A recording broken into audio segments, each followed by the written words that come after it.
warahmatullahi wabarakatuh. Hai semua, kami sekarang sudah ada di Rumah Batik Jambi. Kali ini kami akan memperkenalkan batik-batik dari daerah Jambi. Sebelum itu, perkenalkan kami dari kelompok 4. Nama saya adalah Pratiwi. Saya Wulandari, saya Sofia Rahman, saya Alvina Landa Putri, Saya Ruli Lestari, Saya Lydia. Saya Devi Aryani. saya Tiara Risma Putri. Saya Aldandari. Silahkan tonton video ini sampai habis. Dah. Siapa di sini yang masih menganggap batik itu pakaian kuno dan gak modern? Sebagian besar warga Jambi pasti juga banyak yang berpikir begitu ya kan?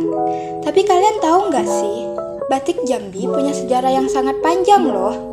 Pada tulisan E.M. Gosling dalam Mingguan Kolonial Timur dan Barat nomor 52 tahun 1929 mengatakan bahwa penemu batik di kota Jambi adalah Tarsilo Adam.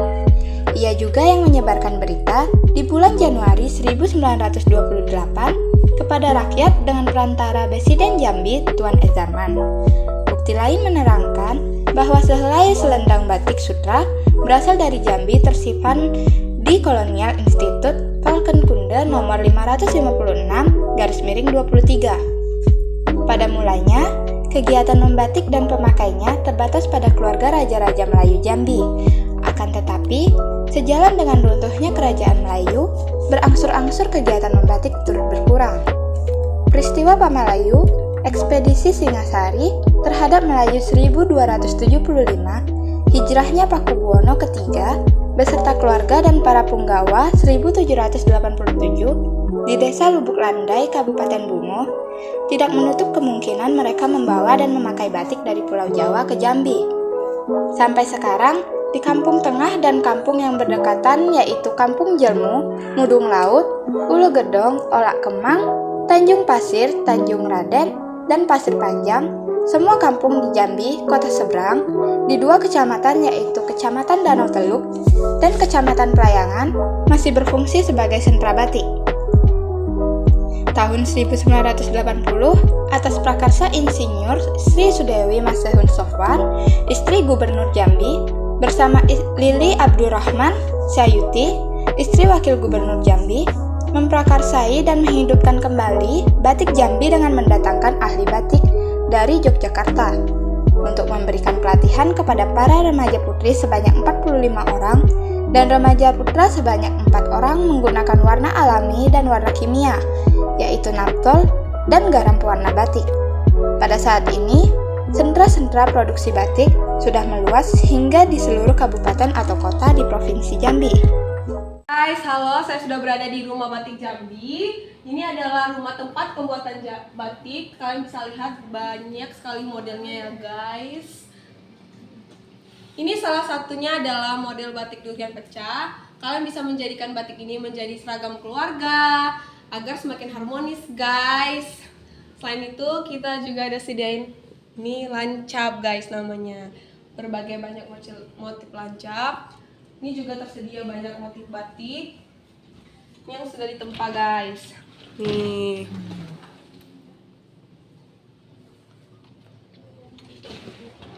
Kalau yang ini kita masih tersedia ya guys, ready. Tuh, kalian bisa milih motif untuk baju couple keluarga biar semakin harmonis ya guys. Ini juga ada yang sudah ini juga ada. Tuh, kita banyak. Kalian jangan takut juga karena tempat ini sudah bersertifikat, lokasinya di Pematang Sulur. Kalian boleh langsung datang ke sini guys. Itu ada tempat pembuatannya, tempat pembuatan batik sebelum batik jadi.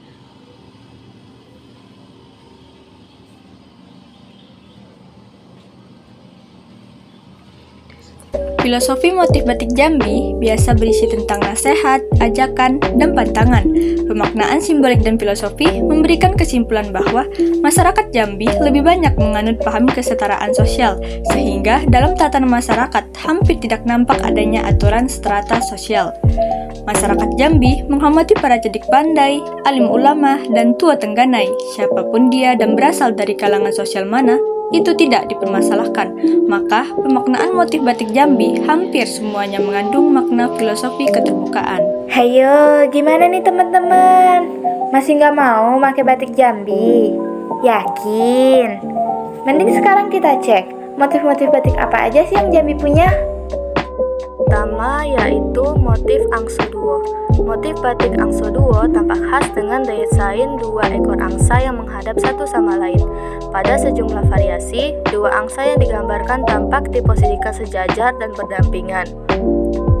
Motif angsa ini diperkirakan mendapat pengaruh dari Gujarat India yang memiliki seni tekstil kain khas India, yakni corak hamsa atau angsa, yang mana kain khas India populer di tahun 1400 sampai 1600 Masehi. Warna yang digunakan biasanya merah tua dan biru tua.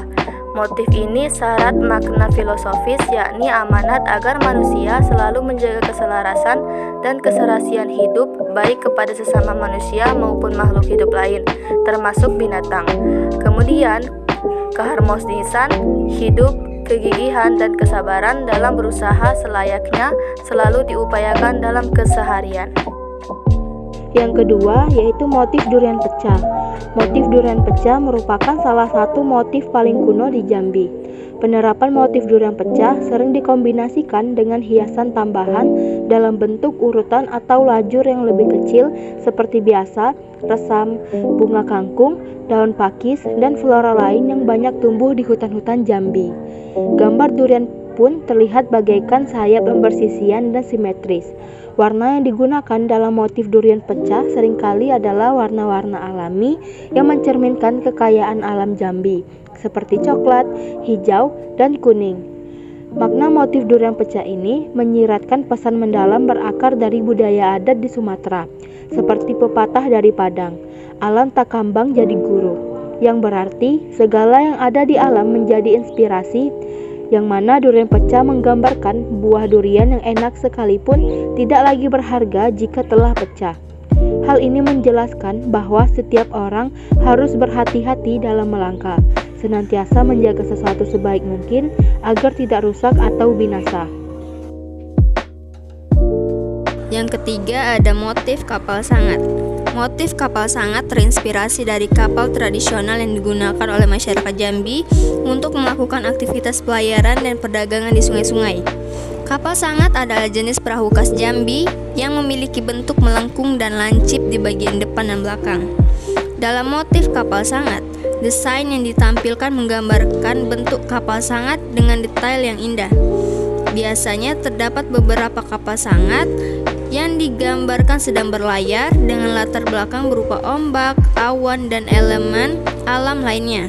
Warna-warna yang digunakan umumnya adalah kombinasi warna biru, hijau, coklat, dan putih yang mempresentasikan warna-warna alami dari sungai, langit, dan kapal. Pesan yang terkandung dalam motif ini adalah berlayar sampai ke pulau, berjalan sampai ke tujuan, yang artinya kita tidak boleh mengerjakan sesuatu setengah-setengah, harus diselesaikan hingga tuntas. Makna lain dari motif ini juga terlihat dari tiang kapal yang digambarkan terbalik dan tidak beriringan dengan bentuk kapal. Hal ini memiliki makna bahwa sebaiknya kita harus tetap waspada dalam mengerjakan sesuatu agar tidak menyebabkan malapetaka di kemudian hari. Motif daun keladi. Daun keladi salah satu motif batik khas Jambi. Daunnya yang indah, tekstur daunnya yang berjulang dengan warna mengarah ke putih membentuk kesan bahwa daun keladi merupakan daun yang kokoh dan setia kawan. Sebab daun keladi tetap akan menampung air yang dianalogikan sebagai setia kawan. Filosofi yang terkandung dalam motif daun keladi adalah teguh dengan janji dalam 3 sepilin atau tigo. Tunggu senjanjang, kok bulat dapat digulingkan dan kok pipi dapat dilayangkan. Makna lain dari motif batik daun keladi adalah dapat melakukan kerjasama kuat dan setia kawan. Juga mengandung nasihat untuk menjadi orang yang teguh, menepati janji atau dapat dipercaya. Yang kelima yaitu motif kapak lepas. Motif batik kapak lepas memiliki bentuk yang simetris dan di tengah-tengah motif ditambah dengan ornamen lain berbentuk daun-daunan. Pesan atau makna yang terkandung pada motif ini antara lain, hendaknya kita sesama manusia harus selalu waspada dalam menjaga diri, menjaga sesuatu yang sudah kita punya, seperti anak, istri, suami, harta. Karena itu adalah amanah Allah dan harus mempertanggungjawabkan di hadapannya. Nah, terakhir ada motif gentala rasi. Motif menara gentala rasi ini termasuk ragam motif batik Jambi kontemporer. Menara ini merupakan salah satu ikon Jambi selain Tugu Keris Siginjai loh. Motif ini termasuk kategori motif geometris dengan corak berupa garis-garis yang membentuk desain bangunan. Secara khusus, motif ini tidak menyiratkan makna simbolis, namun pembuatan motif ini untuk mengabadikan monumen khas Jambi yang ikonik di atas jembatan Gentala Rasi, untuk memperkenalkan ciri khas daerah kepada masyarakat di dalam maupun luar negeri. Nah, itu dia tadi motif-motif batik Jambi. Kalian gak usah khawatir, batik Jambi gak cuma itu aja kok, masih ada motif lainnya. Contohnya seperti motif Batanghari, motif kaca piring, bunga melati, dan lain sebagainya. Akankah budaya kita menjadi milik bangsa lain? Sudahkah dirimu rela? Jika tidak, marilah kita lestarikan bersama-sama, dan marilah kita memakai batik bersama-sama. Membuat batik menggunakan teknik cap tentunya butuh alat dan bahan. Alat dan bahan ini kebanyakan sama seperti yang dibutuhkan teknik batik lainnya. Namun, ada beberapa alat tambahan yang diperlukan untuk teknik cap. Apa saja? Berikut alat yang dibutuhkan untuk teknik batik cap. 1. Canting cap. Canting cap pada teknik ini bagaikan kunci utamanya. Fungsi utama canting ini sebagai media melekatkan malam pada kain mori. Canting cap ini memiliki 3 bagian utama, diantaranya yang pertama yaitu muka yang terdiri dari susunan plat tembaga yang membentuk pola motif batik. Yang kedua dasar, tempat melekatnya bagian muka. Dan yang terakhir yaitu tangkai berfungsi sebagai pegangan. 2. Meja cap. Setelah canting, Anda juga memerlukan meja cap untuk media alas ketika Anda melakukan proses mengecat. Kebanyakan meja ini terbuat dari kayu yang memiliki panjang lebar sesuai dengan ukuran kain mori. Untuk menambah kenyamanan, tinggi meja ini juga disesuaikan dengan pengrajinnya. Meja khusus ini harus dilapisi dengan busa dengan ketebalan 10 cm dan memiliki permukaan yang rata. Busa ini juga harus dijaga kelembabannya. Supaya selalu lembab, busa ini disekat dengan larutan soda abu. Selain dijaga kelembabannya, busa ini juga harus dilapisi dengan kain belacu dan kain berserat tipis baru siap digunakan. 3. Kompor. Kompor ini berfungsi untuk mencairkan malam dan menjaga tekstur malam agar tidak membeku, sehingga proses membatik pun berjalan dengan lancar. Untuk memudahkan proses membatik, Anda bisa meletakkan kompor ini pada tempat yang sejajar dengan meja batik. Yang keempat yaitu loyang. Loyang ini berfungsi sebagai wadah mencairkan malam. Loyang biasanya berbentuk lingkaran dan memiliki ukuran diameter 40-50 cm dan tinggi 4,5 cm. Beratnya sekitar 3,5 kg sampai 5 kg. 5. Alat tambahan. Selain keempat alat sebelumnya, Anda juga perlu menyiapkan alat tambahan seperti penyangga kompor, gunting, sarung tangan karet, dan celemek. Sedangkan untuk bahannya yaitu 1. Lilin atau yang disebut sebagai malam. Malam berfungsi sebagai perintang warna supaya motif batik dapat terbentuk ketika proses pewarnaan berlangsung. Maka malam adalah poin penting dalam proses membatik. Teknik batik cap yang relatif sebentar, maka pemilihan jenis malam yang digunakan tak perlu yang berkualitas tinggi. 2. Kain mori. Kain mori yang sering digunakan dalam proses batik adalah kain mori biru atau kain mori katun prima yang memiliki kualitas cukup baik. Supaya batik Anda memiliki kualitas yang baik, Anda bisa menggunakan kain mori primissima. Dengan kain mori ini, batik Anda tidak akan mudah luntur dan mudah mengkerut ketika dicuci. Benangnya pun tidak mudah lepas karena anyamannya yang sangat rapat. 3. Pewarna batik. Pewarna ini salah satu bahan yang berperan penting pada batik Anda, karena fungsinya sebagai pemberi warna pada batik. Pewarna yang biasa digunakan ada pewarna alami dan pewarna buatan. Setelah alat dan bahan sudah tersedia, mari kita mulai membahas proses pembuatan batik menggunakan teknik cap. Berikut langkah-langkah pembuatannya. Cara membuat batik cap yang pertama adalah kain mori diletakkan di atas meja datar yang telah dilapisi dengan bahan yang empuk. Selanjutnya, malam direbus hingga mencair dan dijaga agar suhu cairan malam ini tetap dalam kondisi 60 derajat sampai dengan 70 derajat Celcius. Setelah itu, canting cap lalu dimasukkan ke dalam cairan malam tadi, kurang lebih 2 cm bagian bawah canting cap yang tercelup cairan malam. Canting cap kemudian dicapkan dengan tekanan yang cukup di atas kain mori yang telah disiapkan tadi.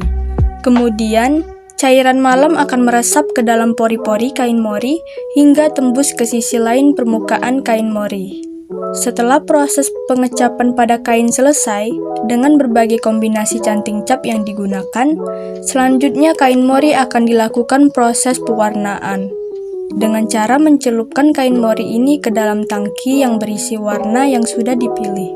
Kain mori yang permukaannya telah diresapi oleh cairan malam tidak akan terkena dalam proses pewarnaan ini. Setelah proses pewarnaan, proses berikutnya adalah penghilangan berkas motif cairan malam melalui proses merebus kain, sehingga akan tampak dua warna, yaitu warna dasar asli kain mori yang tadi tertutup malam, dan warna setelah proses pewarnaan tadi.